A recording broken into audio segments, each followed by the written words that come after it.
నమస్తే, నేను మీ చిన్నగాని దయాకర్ని, కాంగ్రెస్ అధికార ప్రతినిధి, ఉస్మానియా యూనివర్సిటీ విద్యార్థి నాయకుడిగా ఈరోజు ముఖ్యమంత్రి రేవంత్ రెడ్డి గారిని గాదరి కిషోర్, బాల్క సుమన్ అనుచిత వ్యాఖ్యలు చేస్తూ ముఖ్యమంత్రిని పరుష పదజాలంతో తిట్టడాన్ని తీవ్రంగా ఖండిస్తాను.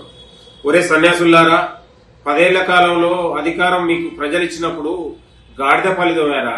మీరు చదువుకున్న ఉస్మానియా యూనివర్సిటీ కూడా నిధులు ఇవ్వలేదు, నియామకాలు చేయలేదు. ఇవాళ కాంగ్రెస్ ప్రభుత్వం ముఖ్యమంత్రి గారు వచ్చిన తర్వాత తెలంగాణలో ఉద్యోగాల పంట పండుతా ఉంది. ఉద్యోగాల భర్తీ జరుగుతూ ఉంటే మీ కళ్ళు ఓర్వలేక ఇవాళ అడ్డుకునే ప్రయత్నం చేస్తా ఉన్నారు. ఇవాళ మీరు దొరగారి సంకన చేరి ఒకడు బాల్క సుమను, ఒకడు గాదర్ కిషోరు దొరగారి దగ్గర కాళ్ళు విసుకునే ప్రయత్నం మీరు చేశారు. మీరు ఎప్పుడు కూడా బాధ్యతతో పనిచేయలేదు. ఇవాళ కాంగ్రెస్ ప్రభుత్వం వచ్చిన తర్వాత నిరుద్యోగులకు ఉద్యోగాలు ఇవ్వాలనే ఆలోచనతో చిత్తశక్తితో ముందుకెళ్తా ఉంటే మీలాంటి సన్యాసులు, బానిసలు మీరు ఆ దొరగారి సంకన చేరి దొరగారి కాళ్ళు ఒత్తుకుంటూ మీరు మాట్లాడే మీలాంటి వాళ్లకు ముఖ్యమంత్రి గారి పైన మాట్లాడే నైతిక అర్హత లేదు.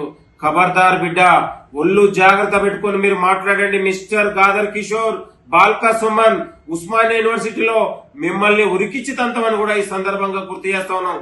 పిచ్చి పిచ్చి వ్యాఖ్యలు చేస్తే, ముఖ్యమంత్రి గారిని తిడితే తెలంగాణ నిరుద్యోగులు మా వైపు ఉన్నారు. కాబట్టి మీ పద్ధతి మార్చుకొని మీ ఇద్దరు ఉస్మానియా యూనివర్సిటీ ఆర్ట్స్ కళాశాల దగ్గర ముక్కు నేలకు రాపిస్తాం బిడ్డ అని హెచ్చరిస్తా ఉన్నాం. ఖబర్దార్, మీరు మాట్లాడిన మాటలు తక్షణం బేషరతుగా వెనక్కి తీసుకొని తెలంగాణ సమాజానికి, నిరుద్యోగులకు క్షమాపణ చెప్పాలని డిమాండ్ చేస్తా ఉన్నాను. ఖబర్దార్.